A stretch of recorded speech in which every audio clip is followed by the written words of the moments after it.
लासै लासै मिनिबाय थानो बेबारबादि मुहिना महर दिन्थिबाय थानो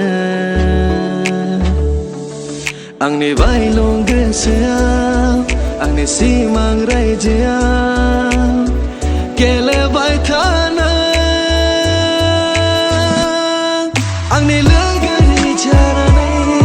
आंनि लोगोरि जानानै आंनि लोगोरि जानानै आंनि लोगोरि जानानै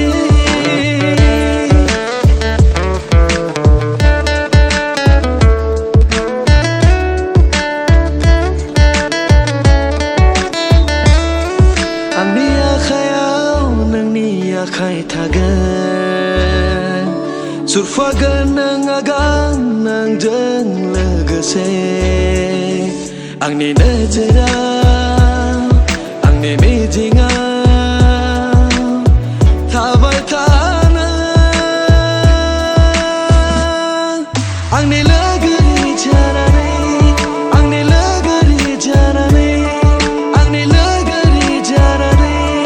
आंनि लोगोरि जानानै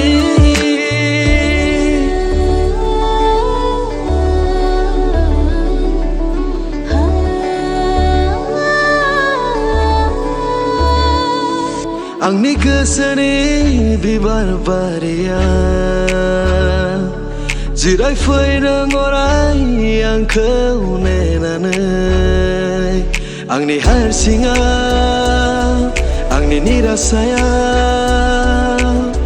थाफा नों आंजों आंनि